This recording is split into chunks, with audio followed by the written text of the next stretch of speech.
এমনি করে ঘুরিব দূরে বাহিরে,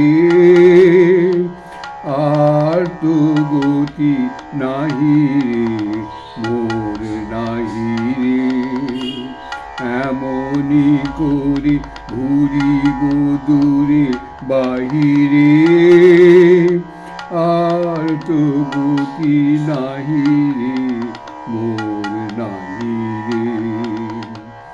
যে পথে তব রথের রেখা ধরিয়া, আপনা হতে কুসুম ওঠে ভরিয়া।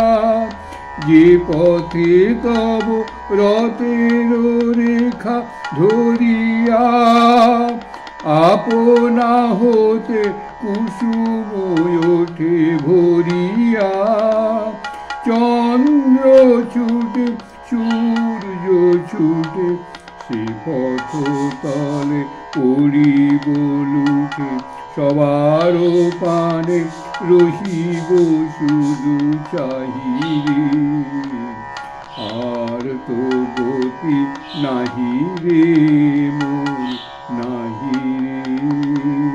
এমনি করে ঘুরিব দূরে বাহিরে, তোমারও ছায়া পড়েছে সে রবে রবে গো। তোমারও ছায়া পড়ে যে সরোবরে গো। কমল সেথা ধরে না নাহি ধরে গো। জলের ঢেউ তরল কানে সে ছায়া লয়ে মাতিল গানে। ফিরিয়া তারে ফিরিব তোরি বাহিরে, আর তো গতি নাহি রে মোর নাহি রে।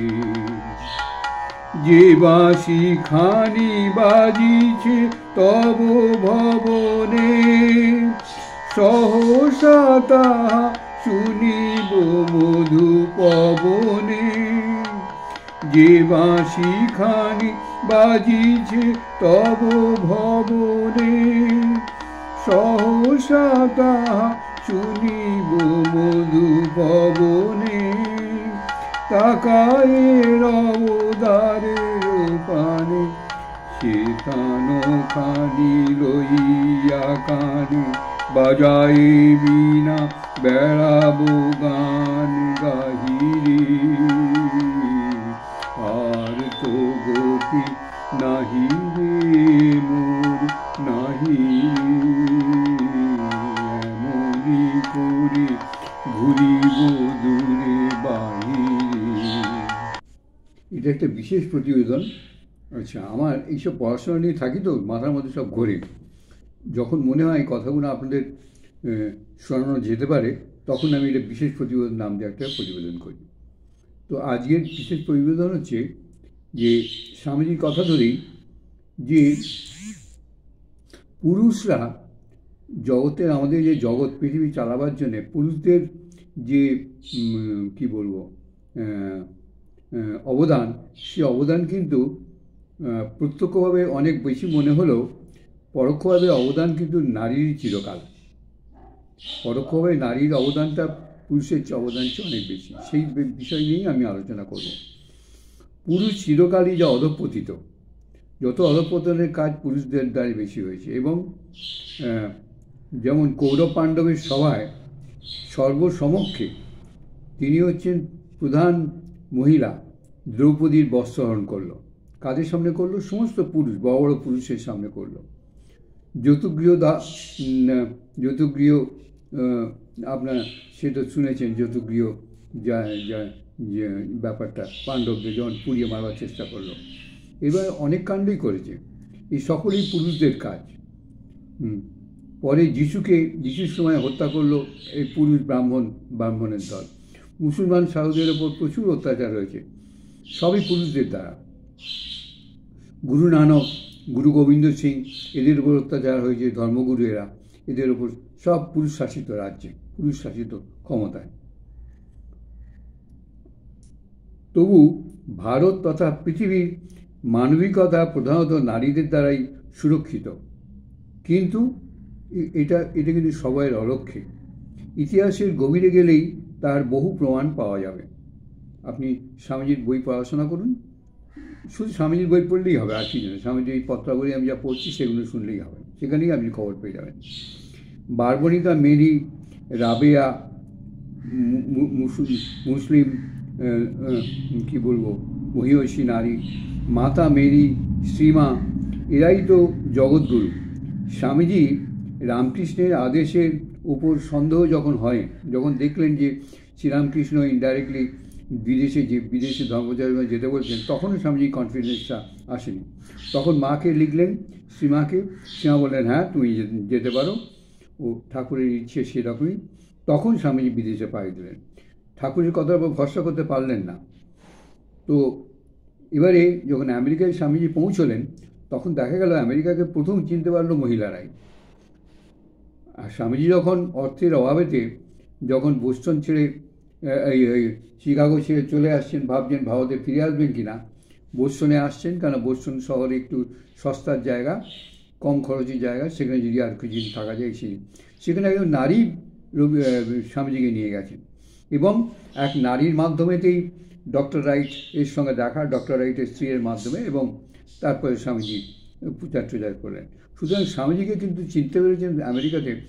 আপনি যদি স্বামীজির আমেরিকার বই পড়েন, তা দেখবেন নারীরাই স্বামীজিকে নিয়ে ঘুরেছেন, ইউরোপ ঘুরিয়েছেন, এই মহানর্তকী, তারপরে তোমার অপেরা গায়িকা, এরা সব বেশিরভাগই নারীরা। মিস ম্যাকলাউড তো স্বামীজিকে জগতে নিয়ে সারা জগতে প্রচার করেছে, মিস ম্যাকলাউড। সুতরাং নারীদের দ্বারাই স্বামীজি প্রথম রেকগনিশন পাই সারা পৃথিবীতে। স্বামীজি ভারতে যত গুণগান করেছেন, তার 90% নারী চরিত্রের বর্ণনা করে। সেখানে এনেছেন গার্গী, মৈত্রী, অরুন্ধতী, সীতা নাম বারবার সামনে করেছেন স্বামীজি। শেষে স্বামীজি এই সিদ্ধান্তে এসেছেন, স্পষ্ট করে স্বামীজি বলেছেন যে কোনো দেশের সংস্কৃতি বা কৃষ্টি বা সর্বভাবে উন্নতি নির্ভর করে সেই জাতের নারী জাতি কতখানি উন্নত। তো সেই সময় দেখা যেত যে আমেরিকাতে পুরুষরা সব কাজকর্ম নিয়ে ব্যস্ত, খালি পয়সা রোজগার, আর কিছু না, পয়সা রোজগার আর ভোগ। আর নারীরা যা কিছু কৃষ্টি, কালচার, এগুলো ধরে রেখেছিল আমেরিকার নারীরা, এবং সেই জন্যই তারা স্বামীজিকে চিনতে পেরেছিলেন। বর্তমানে আমাদের রাজ্যে সর্বকালের অধঃপতন, এটা কেবল নারী শাসনের কারণে। তার উদাহরণ আজ সারা বিশ্ব বিদিত। ক্ষমা করবেন, আমি তো আগেই বলেছি পুরুষরা চিরকাল দুষ্কৃতিকারী, কিন্তু বর্তমানে ভারতের মানবিকতা সম্পূর্ণভাবে রাজনৈতিক। বর্তমানে ভারতে যে মানবিকতা দেখাচ্ছে, সেটা সম্পূর্ণ রাজনৈতিক উদ্দেশ্য।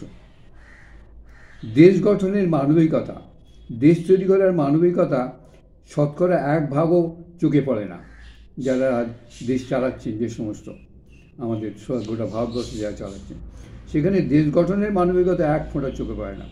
মানবিকতা যেটা প্রচার করছেন, সেটা রামকৃষ্ণ মিশন, সারদা মিশন, বা খ্রিশ্চান অনেক অর্গানাইজেশন আছে, মুসলিম অর্গানাইজেশন আছে যারা মানবিকতা, বাহাই বলে একটা সম্প্রদায় আছে, দিল্লিতে তাদের লোটাস মন্দির, বিরাট বড় মন্দির আছে, আমি সেখানেও গিয়ে দেখেছি। মানবিকতার প্রচার করছে এরা, মানবিকতার প্রচার করছেন এনারা। কিন্তু সারা পৃথিবীতে এখন সারা পৃথিবী জুড়ে এখন অশান্তির বাতাবরণ চলেছে, এবং প্রত্যেকটাই কাণ্ডতে 100% পুরুষরা ইনভলভ সেখানে। আশা করি নারী আদর্শ একেবারে, আর অতি দুর্ভাগ্যের বিষয় বোধহয় ভারতের বর্তমানের যে পতন, সেই পতনের মূল কারণ হচ্ছে যে আমাদের ভারতবর্ষের নারীদের অবস্থা এখন তলানিতে। নারীদের আদর্শ, মানবিকতার যে আদর্শ, সেই আদর্শ নারীদের আদর্শটা তলানিতে। পুরুষরা দেশ গঠন করে না। পুরুষরা, এই নারীরাই তো সৎ মানুষের জন্ম দেয়, সাধু সন্ন্যাসী যারা জন্ম দিচ্ছে এই নারীরাই, এবং সেটা খুব সামান্য 1-2% বা 5% এসে দাঁড়িয়েছে। 95% নারীরা যা ছেলেপুলে জন্ম দিচ্ছে তারা পশুর মতোই তাদের আচরণ হয়ে দাঁড়াচ্ছে। তো এই নারীরা যখন মানসিকভাবে যতক্ষণ না উন্নত হবে ততক্ষণ পর্যন্ত কোনো ভারতবর্ষের উন্নতি হবে না। তো আশা করি অবতরণ বিফলে যাবে না, কখনো যায়নি। তাই নারী পরিচালিত ধর্মীয় সংস্থানগুলি থেকে নারী শক্তি পুনরুত্থান অবশ্যম্ভাবী। আবার বলছি, তাই নারী পরিচালিত ধর্ম সংস্থানগুলি থেকে নারী শক্তি পুনরুত্থান অবশ্যম্ভাবী। তাতে 100 বা 200 বছর, যা বিশ্বের মহাকালের কাছে খুবই সামান্য সময়, সেই গৌরবের বিশ্বকে কল্পনা করে ভবিষ্যৎ প্রজন্মের উজ্জ্বল ভবিষ্যতের দিকে তাকিয়ে আনন্দ করি আমরা। কাল সকল কিছুকে ধ্বংস করে, কাল মানে সময়, কাল সকল কিছুকে ধ্বংস করলেও অমৃতপুত্রের ধ্বংস করা সম্ভব হবে না কখনো। সুতরাং আবার ভারত জেগে উঠবে, এটা স্বামীজিরও ভবিষ্যৎবাণী।